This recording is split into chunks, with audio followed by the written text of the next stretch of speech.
Tout a commencé par quelque chose de si insignifiant que je n'y ai pas prêté attention. La soirée était calme. Mon mari n'était pas encore rentré et je venais de rentrer d'un événement qui avait duré plus longtemps que prévu. La maison était trop calme, trop grande. J'étais debout devant le miroir, essayant d'ouvrir la fermeture éclair de ma robe, le genre avec une agrafe récalcitrante dans le dos qui ne coopère jamais. J'ai tourné le bras, mais je n'arrivais pas à l'atteindre. Par frustration, j'ai crié sans trop y réfléchir. « Tu peux m'aider une seconde ?» ai-je dit d'un ton désinvolte, comme on demande à quelqu'un de me passer une serviette. Il est apparu sur le seuil, l'air incertain. « Et, moi ?» a-t-il demandé, hésitant. J'ai hoché la tête, toujours concentré sur le miroir. « Oui, elle est coincée. Je n'arrive pas à atteindre la fermeture éclair. » Il s'approcha lentement, hésitant sur ce qui convenait. « Là », dis-je en désignant l'endroit près de mes omoplates. « Tirez-la juste un peu vers le bas. » Il hésita une seconde de trop, puis tendit la main avec précaution. Le bruit de la fermeture éclair était plus fort qu'il n'aurait dû l'être.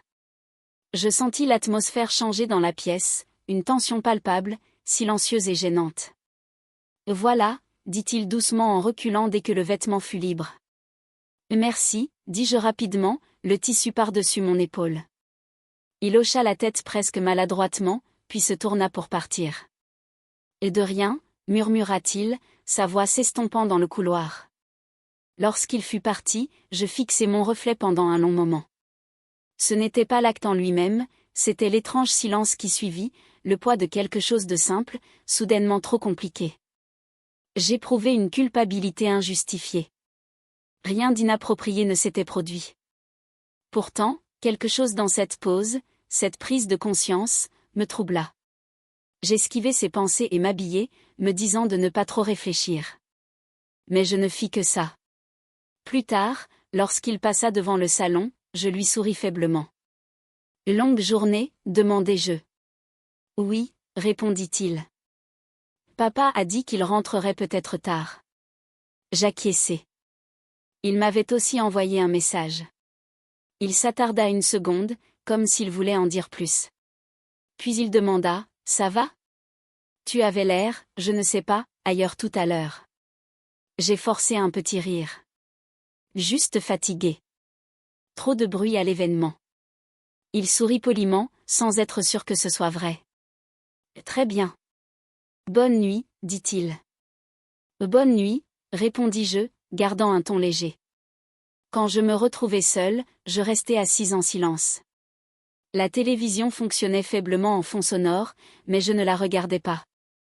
Je n'arrêtais pas de penser à la façon dont des moments comme celui-ci peuvent changer notre façon de voir quelqu'un. Non pas à cause de ce qui se passe, mais à cause de ce qui ne se passe pas. La limite n'avait pas été franchie, mais j'avais vu où elle se situait, et cette conscience planait encore. Le lendemain matin, la cuisine sentait le café. Il était déjà là, en train de se verser une tasse. Je le saluai doucement. « Bonjour », dit-il en levant brusquement les yeux, comme surpris. « Bonjour », répondis-je. Le silence s'installa de nouveau entre nous. Je savais qu'il voulait dire quelque chose et, finalement, il le fit. « À propos d'hier soir ?» commença-t-il. Je l'interrompis doucement. « Tu n'as pas besoin de t'expliquer, c'était juste une fermeture éclair. » Il hocha la tête, soulagé mais toujours gêné. Je ne voulais pas que la situation devienne bizarre. Je lui souris légèrement. Ce ne sera bizarre que si on le laisse faire. Il sembla se détendre, mais je vis une lueur de malaise dans ses yeux. Tout en essuyant le comptoir, je dis doucement, « Tu n'as rien fait de mal. Tu m'as aidé, c'est tout. » Mais dans ma tête, je ne pus m'empêcher de murmurer, « Alors, pourquoi est-ce différent ?» Je chassai cette pensée et changeai de sujet. « Tu travailles aujourd'hui ?» demandai-je. « Oui, mon service commence à midi, » dit-il. « Papa a dit qu'il pourrait rentrer plus tôt pour dîner. » J'ai hoché la tête. « Ce serait bien. » Il hésita avant de reprendre la parole. « As-tu déjà pensé à la façon dont de petites choses changent notre perception des gens ?» Je le regardai, essayant de comprendre. « Que veux-tu dire ?» Comme si quelque chose d'infime se produisait, mais que soudain, On ne pouvait plus l'ignorer. On commençait à le remarquer plus. Sa voix était prudente, comme une recherche. Je restai calme. C'est juste une prise de conscience, dis-je. Ça arrive quand quelque chose nous rappelle de faire attention. Il détourna le regard et hocha la tête. Oui, la prise de conscience. Il y avait quelque chose de presque tendre dans son honnêteté et j'éprouvais le besoin de recentrer l'espace pour nous rappeler à tous les deux où se situaient les limites. Tu es attentionné, dis-je gentiment. C'est bien, mais ne réfléchis pas trop aux petites choses, ce ne sont que des moments. Laisse-les être. Il hocha la tête, forçant un petit sourire. Oui, compris. La journée passa lentement. J'ai passé l'après-midi à faire le ménage, à préparer le dîner, à faire des choses normales pour chasser les pensées qui ne méritaient pas d'espace. Mais même le silence peut résonner quand l'esprit n'arrête pas de ressasser un seul moment. Ce soir-là, quand mon mari rentra, tout sembla normal à nouveau. Il m'embrassa sur le front, marmonna quelque chose à propos d'un appel client et disparut dans le bureau. Je le regardais partir avec cette douleur familière d'être présente mais invisible. Plus tard, je m'assis près de la fenêtre. La maison était de nouveau silencieuse, mais mes pensées ne l'étaient pas. Je me souvins de la douceur avec laquelle sa main avait ouvert la fermeture éclair, de toute la précaution qu'il avait prise. Il n'y avait rien de mal à cela, juste un garçon aidant la femme de son père. Mais il y avait là quelque chose de trop fragile pour être ignoré. Ce n'était pas de l'attirance. C'était la conscience d'une vulnérabilité. Et une fois qu'on la remarque, on ne peut plus l'oublier. Le lendemain, je le trouvais en train de m'aider à porter les courses. « Tu n'étais pas obligé de faire ça, ai-je dit en souriant. « Ce n'est rien, répondit-il. Tu en fais toujours trop ici de toute façon, dis-je en riant doucement. Vieilles habitudes. En s'appuyant contre le comptoir, me regardant déballer mes affaires, il dit soudainement, tu me rappelles ma mère parfois. Je restai figé un instant. Vraiment, demandai-je d'une voix assurée. Oui, dit-il, pas physiquement, mais dans la façon dont tu te soucies des choses. Elle avait l'habitude de remarquer les petits détails, comme le comportement des gens, même quand ils disaient que tout allait bien. C'est bon à retenir, dis-je. Elle serait fière de voir à quel point tu es attentionné. Il sourit légèrement. Elle dirait probablement que je réfléchis trop à tout. Je ris doucement. Ce n'est pas la pire chose au monde. Cela signifie que tu es profond. Son ton s'adoucit, parfois trop profondément. Je croisai son regard pendant un instant. Ce n'était pas un regard fixe, juste une compréhension silencieuse qui dura un peu plus longtemps qu'elle n'aurait dû. Puis je dis doucement, la profondeur n'est pas quelque chose dont il faut s'excuser. Il s'agit de savoir où la placer.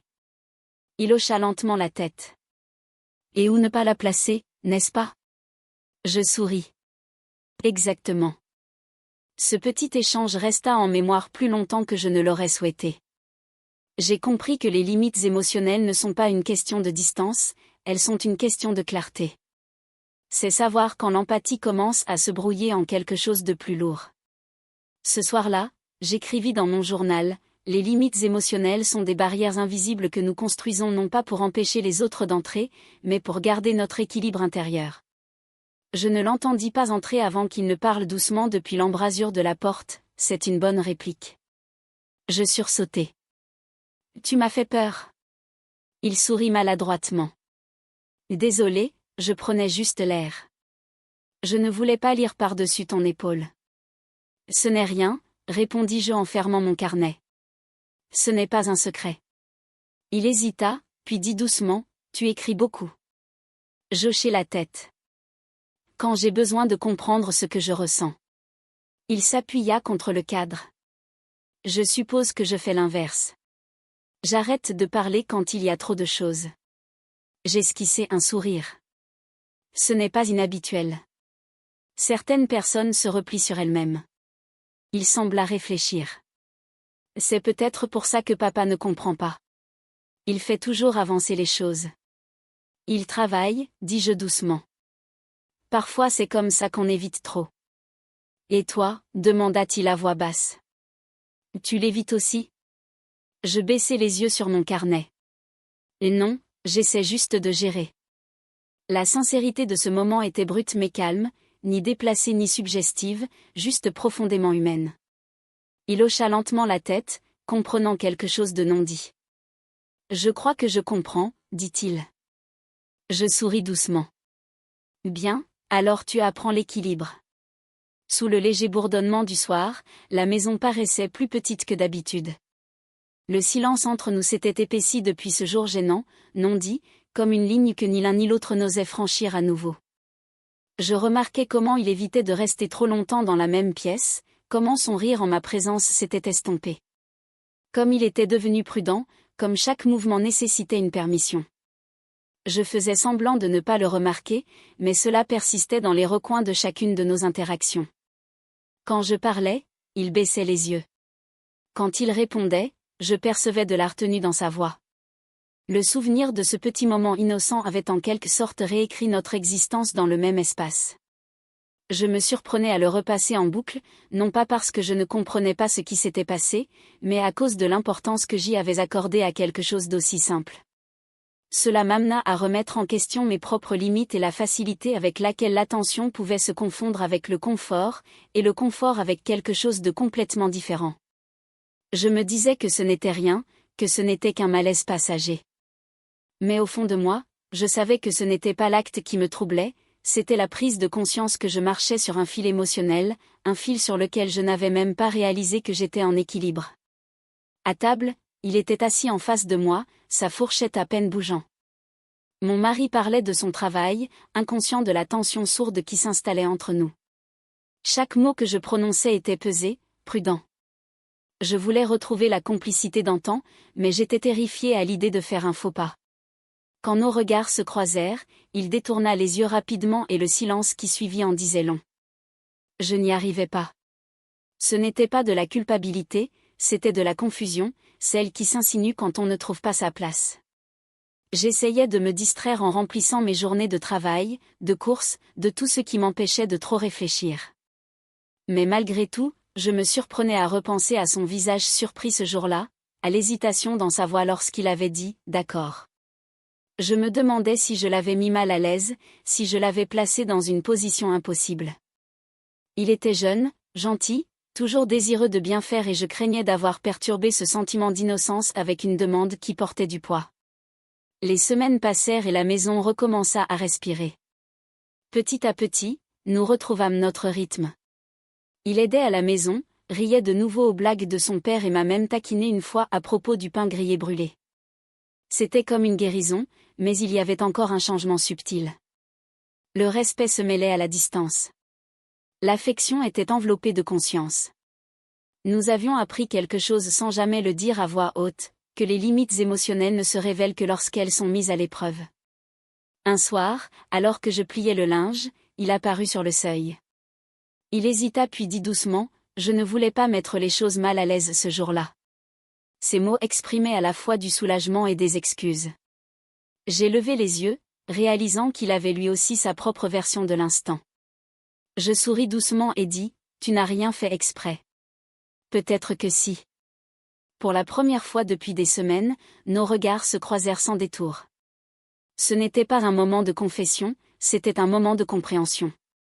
Les mois ont passé et le souvenir de cette soirée gênante s'est estompé pour laisser place à quelque chose de plus doux. Une expérience dont nous avions tous deux tiré des leçons, même si nous ne l'avions jamais exprimée à voix haute. La vie reprit son cours ordinaire, petit déjeuner partagé, chaussons de pyjama laissés près de la porte, petite conversation sur la journée.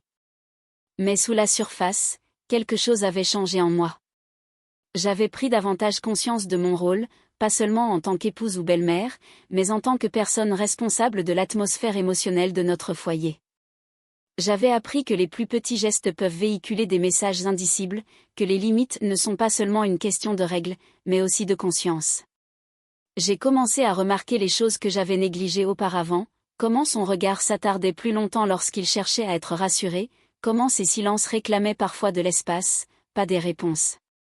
J'ai compris que l'amour, sous toutes ses formes, a besoin d'équilibre. On peut avoir une profonde affection et prendre du recul. On peut guider sans s'immiscer et on peut prendre soin sans empiéter sur les autres. Ce sont des leçons que j'aurais aimé comprendre plus tôt car la vérité, c'est que la proximité émotionnelle peut brouiller les frontières entre affection et dépendance si l'on n'y prend pas garde. Un après-midi, tout fut mis en lumière. Il rentra tard de l'école, les épaules affaissées, le regard lourd. Son père n'était pas encore à la maison et j'hésitais un instant, ne sachant pas si je devais lui demander ce qui n'allait pas. Mais je le fis. Il me regarda en silence puis dit, « Parfois, j'ai l'impression d'être censé être quelqu'un, que je ne suis pas », la sincérité de sa voix me prit au dépourvu. Je ne me précipitai pas pour le réconforter. Je l'écoutais simplement. Et dans ce silence, je compris quelque chose d'essentiel, que la meilleure façon de respecter les limites de quelqu'un est de lui laisser l'espace d'être lui-même sans jugement, sans supposer qu'il a besoin d'être sauvé. Nous parlâmes un peu ce soir-là, non pas de ce vieux souvenir, mais de la vie, de grandir, de combien il peut être déroutant de trouver sa place dans la famille de quelqu'un d'autre. J'ai réalisé que ce dont il avait besoin de moi, ce n'était pas une guidance constante, mais de la stabilité, l'assurance tranquille que, quoi qu'il arrive, les choses soient étranges ou incertaines, je serai là, calme et sereine. La frontière entre autorité et compassion était devenue plus claire. Je n'avais pas besoin d'être parfaite. J'avais juste besoin d'être respectueuse. Avec le temps, notre relation devint plus facile, plus légère. Nous pouvions à nouveau rire librement. Il me parlait de ses amis, de ses projets, de la musique qu'il aimait. Je l'écoutais sans l'ancienne hésitation. Le réconfort était revenu, mais cette fois-ci, il était fondé sur la compréhension. Ce n'était pas une relation fragile bâtie sur la politesse, c'était authentique. Nous savions tous les deux où nous en étions et cela rendait chaque interaction plus naturelle, plus honnête. Un soir, alors que nous débarrassions après le dîner, mon mari plaisanta en disant que nous nous entendions enfin comme des gens normaux. Nous avons ri. Mais je savais que ce n'était pas simplement normal, c'était plus sain. C'était ce qui arrive quand deux personnes apprennent, sans drame, à tracer des lignes invisibles qui protègent à la fois le respect et la chaleur humaine. Après son départ, je restai assise, immobile pendant un long moment, à la fois plus légère et plus lourde. La proximité émotionnelle peut être dangereuse lorsqu'elle est mal comprise et pourtant c'est ce qui nous rend humains. Ce qui importait, ce n'était pas ce qui s'était passé, mais ce que nous en avions appris, que même dans un amour non romantique, le respect doit être primordial. Ce jour-là m'avait appris que parfois prendre soin de quelqu'un, c'est aussi savoir s'arrêter, même avec les meilleures intentions. Plus tard, dans la soirée, quand mon mari nous appela tous les deux pour un film, nous nous assîmes côte à côte. Ce n'était plus gênant, ce n'était plus pesant, c'était simplement confortable, normal, comme si l'atmosphère s'était apaisée. Il me tendit un bol de pop-corn et, pour la première fois depuis longtemps, nos rires remplirent la pièce naturellement. J'ai alors compris que les limites ne sont pas forcément des murs. Elles peuvent aussi reconstruire la confiance. Tandis que l'écran vacillait et que la nuit s'adoucissait autour de nous, une étrange paix s'installa. Il n'est pas nécessaire de tout discuter pour régler les choses. Parfois, il suffit de ce changement discret, de ce non-dit, que le respect soit revenu, avec lui, la facilité d'être à nouveau une famille. Les mois ont passé et le souvenir de cette soirée gênante s'est estompé pour laisser place à quelque chose de plus doux, une expérience dont nous avions tous deux tiré des leçons, même si nous ne l'avions jamais exprimée à voix haute. La vie reprit son cours suivant son rythme habituel. Petit déjeuner partagé, chaussures encore ensommeillées laissées près de la porte, petite conversation sur la journée. Mais sous cette apparente simplicité, quelque chose avait changé en moi. J'étais plus consciente de mon rôle, non seulement en tant qu'épouse ou belle-mère, mais aussi en tant que responsable de l'atmosphère émotionnelle de notre foyer. J'avais appris que les plus petits gestes peuvent véhiculer des messages indicibles, que les limites ne sont pas seulement une question de règles, mais aussi de conscience. J'ai commencé à remarquer des choses que j'avais négligées auparavant, comment son regard s'attardait plus longtemps lorsqu'il cherchait à être rassuré, comment ses silences réclamaient parfois de l'espace et non des réponses. J'ai compris que l'amour, sous toutes ses formes, a besoin d'équilibre. On peut avoir une profonde affection et savoir prendre du recul.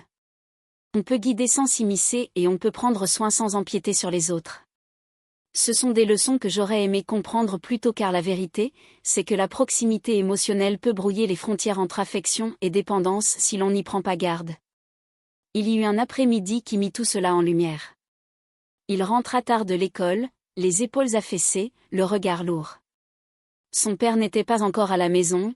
Pendant un instant, j'hésitai, ne sachant pas si je devais lui demander ce qui n'allait pas, mais je le fis. Il me regarda en silence puis dit, « Parfois, j'ai l'impression d'être censé être quelqu'un que je ne suis pas », la sincérité de sa voix me prit au dépourvu. Je ne me suis pas empressé de le réconforter. J'ai simplement écouté. Dans ce silence, j'ai compris quelque chose d'essentiel. La meilleure façon de respecter les limites de quelqu'un est de lui laisser l'espace d'être lui-même sans jugement, sans supposer qu'il a besoin d'être sauvé. Nous parlâmes un peu ce soir-là, non pas de ce vieux souvenir, mais de la vie, de grandir, de la difficulté à trouver sa place dans une autre famille. J'ai réalisé que ce dont il avait besoin de moi, ce n'était pas une guidance constante, mais de la stabilité, l'assurance tranquille que, quoi qu'il arrive, même dans des situations étranges ou incertaines, je serai là, calme et sereine. La frontière entre autorité et compassion était devenue plus claire. Je n'avais pas besoin d'être parfaite. J'avais juste besoin d'être respectueuse.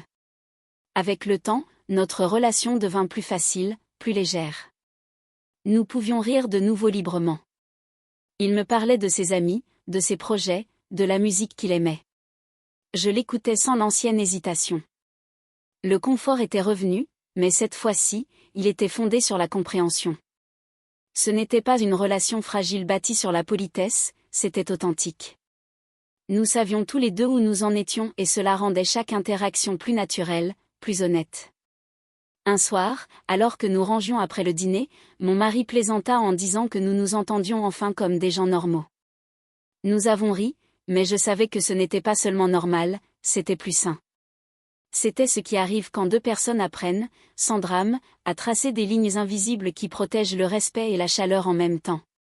Plus tard dans la soirée, je me tenais près de la fenêtre à regarder les lumières vaciller dehors. Je pensais à la facilité avec laquelle les malentendus peuvent s'enraciner dans le calme des moments de silence, comment un acte innocent peut remettre en question notre sens du bien et du mal. Mais j'ai aussi pensé à la façon dont la croissance se produit après coup, non pas dans l'erreur, mais dans l'effort pour la comprendre.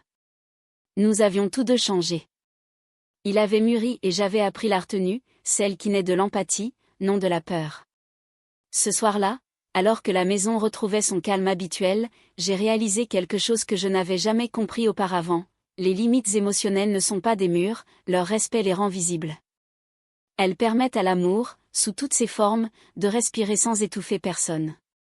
Et bien que ce moment, il y a des mois, m'ait autrefois rempli de malaise, il est maintenant comme un tournant discret.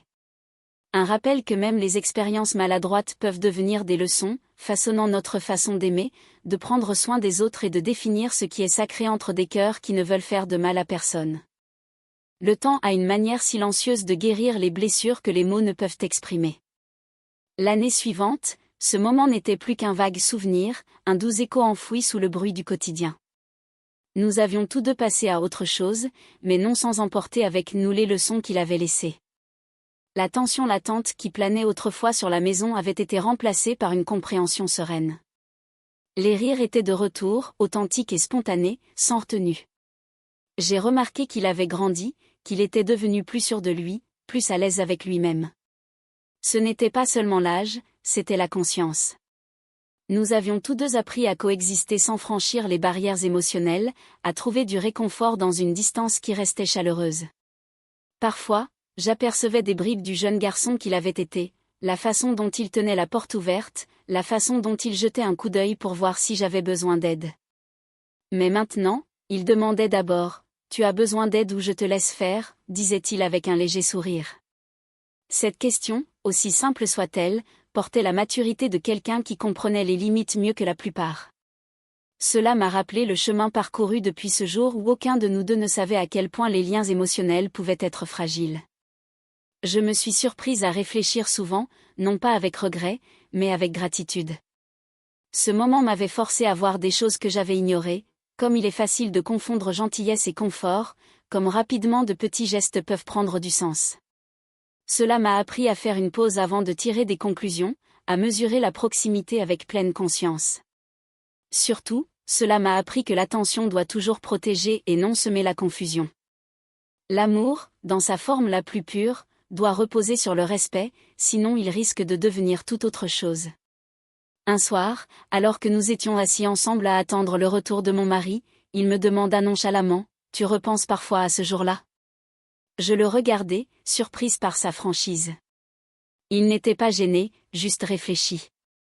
Parfois, admis-je, mais pas de façon négative. Cela m'a appris quelque chose de précieux. Il hocha lentement la tête. Moi aussi, dit-il. J'ai appris que même face à une situation déroutante, cela n'a pas à déterminer la suite. Sa voix était calme, ses paroles sincères. Cet échange fut simple, comme une conclusion calme, sincère, sans drame. Plus tard, en le regardant aider son père à réparer une charnière de meubles desserrés, je constatai à quel point il avait mûri, non seulement en âge, mais aussi en caractère. Cette conscience des limites, ce sain et juste équilibre entre respect et empathie avait fait de lui une personne fiable. Je compris que parfois ce qui nous met mal à l'aise est précisément ce qui nous prépare à une compréhension plus profonde. Nous sommes tous deux sortis de cette période difficile plus conscients de nous-mêmes et l'un de l'autre. Une paix intérieure s'installe lorsque le silence n'a plus de poids. Lorsque les espaces partagés ne sont plus source d'incertitude, la maison redevient ce lieu sûr, familier, entier. Je pouvais rire librement avec lui, parler de la vie, le taquiner sur sa chambre en désordre et ne ressentir que de l'affection naturelle. Ce n'était ni forcé ni artificiel. La maison s'était naturellement installée pour devenir ce qu'elle avait toujours été censée être, une famille bâtie sur le respect mutuel. Un soir, alors que nous regardions un film, mon mari s'assoupit à la moitié. Mon beau-fils se tourna vers moi et dit doucement, « Tu sais, toi et papa, vous faites de cet endroit un vrai foyer. » Je souris, discrètement ému. Il n'y avait aucune trace de gêne dans sa voix, juste une gratitude sincère. Ce moment simple et pur me rappela que la guérison ne passe pas toujours par les conversations. Parfois, elle passe par la présence, par la constance, par le fait de montrer que l'amour peut rester inébranlable même après l'épreuve. Ce soir-là, en m'endormant, je repensais à l'étrange chemin que nous avions parcouru. Comment une simple demande en apparence anodine nous avait tant appris sur la profondeur des émotions, la retenue et la grâce. La vie a cette façon de tester nos limites, non pour nous briser, mais pour nous affiner. Ce qui avait commencé comme un moment de confusion était devenu le récit d'une prise de conscience, d'une croissance, d'une rédemption silencieuse. Aujourd'hui, quand j'y repense, je ne ressens plus de gêne, mais une compréhension profonde de la fragilité et de la beauté des liens humains. Les limites ne sont pas une question de distance. Elles sont la preuve que l'on tient assez à quelqu'un pour protéger ce qui est précieux entre nous.